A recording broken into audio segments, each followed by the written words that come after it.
Hello नमस्कार सभी दोस्तों का स्वागत है आपके अपने प्लेटफॉर्म माइंड मैप पर। आरपीएससी 2025 में अपने खतरनाक रिजल्ट के लिए बहुत ही ज्यादा चर्चित हो रही है और आरपीएससी के पेपर है वो उस लेवल के बन रहे हैं जहां पर जिन जिन पेपर के अंदर मिनिमम क्वालिफाइंग मार्क्स 40% वगैरह रखे गए हैं या कई बार तो ऐसा है कि वो भी नहीं है तो सीटें भी खाली जा रही है। आज हद ही पार हो गई है। एक ऐसा रिजल्ट आया जिसमें एक भी विद्यार्थी पास नहीं हुआ।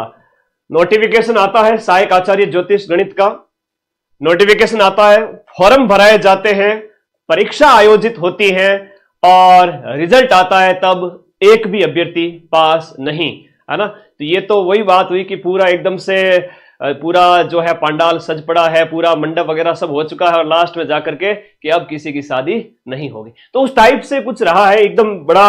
आप एसआई वाले विद्यार्थी भी बड़ा चिंतित है कैसे क्या होगा सर आगे। तो बात करते हैं सबसे पहले तो रिजल्ट के ऊपर। सहायक आचार्य असिस्टेंट प्रोफेसर ज्योतिष गणित, इनका रिजल्ट आया है जिसमें एक भी विद्यार्थी पास नहीं हुआ है। अब इससे पहले आरपीएससी के जो बड़े चर्चित रिजल्ट आए थे उनकी बात सुन लीजिएगा। आरपीएससी पॉलिटिकल साइंस, यहां पर 226 सीट थी, इसमें से सिर्फ और सिर्फ 6 कैंडिडेट पास हुए, बाकी सारी मतलब सीटें खाली गई। एक सिंगल अभ्यर्थी 6 के अलावा पास नहीं हो पाया। आरपीएससी एपीओ का पेपर हुआ, इसमें आई थिंक 16 के लगभग सीट थी, 5-6 पास हुए। उर्दू के अंदर भी ऐसा ही हाल रहा और कई बार तो ऐसे एग्जाम में जहां दोगुना अभ्यर्थी भी नहीं मिल रहे हैं और कई बार तो ऐसा हो रहा है कि मतलब सीटें खाली हो रही है। 3 तरह की स्थिति बन रही है, दोगुना अभ्यर्थी नहीं मिलना, सीटें खाली जाना और ये जो ज्योतिष वाला जो रिजल्ट है उसमें ऐसा लगा कि एक भी पास नहीं, है ना। तो ऐसे ऐसी सिचुएशन बन रही है। अब मैं आरपीएससी कह रही है कि मुझे तो शौक है ना, मैं तो ऐसे ही करूंगे। ठीक है, करते रहिए। आप यूपीएससी की तर्ज पे जाना चाह रहे हो, हकीकत बताऊं ना, तो आपको क्या है कि यूपीएससी की तर्ज पे जाना है। आपको एकदम से दूसरी सीढ़ी से सीधा 10वीं सीढ़ी पे चढ़ना है। लेकिन आपकी जानकारी के लिए मैं बता दूं, आईएएस प्री का जब पेपर होता है तब आईएएस प्री की जो कट ऑफ रहती है जीके जीएस की, वो 200 में से अभी फिलहाल की बताऊं तो 80-85 ऐसी कुछ रह रही है टफेस्ट पेपर में भी, जिससे कलेक्टर बनते हैं, आईपीएस बनते हैं, आईआरएस बनते हैं और इंडियन एडमिनिस्ट्रेटिव सर्विस के और भी अधिकारी बनते हैं। ठीक है, तो उसके अंदर जो जीके वाले पेपर की कट ऑफ जाती है जिसमें पूरा इंडियन जीके होता है, सारा कुछ होता है उसके अंदर, है ना, जीके वाले पेपर के अंदर। और इसके साथ साथ सेकंड पेपर सीसैट का होता है, तो उसमें आपका जो है आपका 33% क्वालिफाइंग मार्क्स है, यानी 200 में से अगर आप 67 मार्क्स ले आते हो सीसैट के अंदर तब आप एलिजिबल माने जाते हो और उसके अंदर कट ऑफ है वो कोई 40% वगैरह कोई क्राइटेरिया है ही नहीं। तो वहां पर अभ्यर्थी भाई 200 में से 70 number, 75 number, 80 number, other category के अंदर 55-60 नंबर लाकर भी प्री पास करके आईएएस मेंस लिखते हैं, कलेक्टर बनते हैं वगैरह वगैरह। लेकिन आप उनको तो फॉलो कर रहे हो, लेकिन आपकी जो 40% की जो नीति है ना उसकी वजह से आपकी सारी सीटें खाली जा रही है।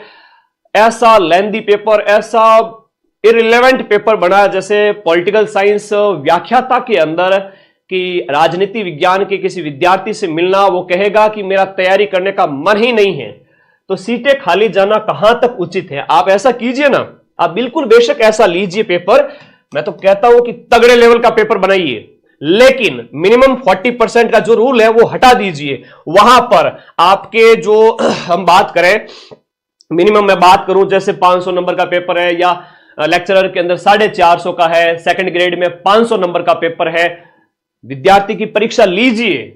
500 में से 50 नंबर लाने वाले को भी लीजिए, है ना, टॉपर भले ही 50 नंबर का हो, लीजिए उसको। लेकिन आप जब 40% का क्राइटेरिया लागू कर देते हैं तो विद्यार्थी उसको फुलफिल नहीं कर पाता है। 500 का 40% 200 नंबर होता है। ऐसा टफ पेपर बनाया, बच्चा 200 नंबर छोड़ो 150 नंबर नहीं ला रहा है, तो 40% आपको हटाना पड़ेगा। अगर आप 40% हटा रहे हो तब तो आपके इस कदम का राजस्थान का जो युवा है बड़ा जोर शोर से स्वागत करेगा। वेल एंड गुड है। आई बात समझ में। दूसरी बात, आप कहते हो कि कोचिंग संस्थान पे हम निर्भरता कम करना चाहते हो, यह बात भी अच्छी है। जैसे जैसे कंपटीशन बढ़ता है एक बड़ा मार्केट खड़ा होता है, रेवेन्यू का होता है, लेकिन ऐसे रिजल्ट की वजह से बच्चों की निर्भरता कोचिंग पर ज्यादा हो जाएगी। और होना भी चाहिए, क्योंकि ऐसे ऐसे कोचिंग संस्थान बीच में उठ खड़े हुए थे।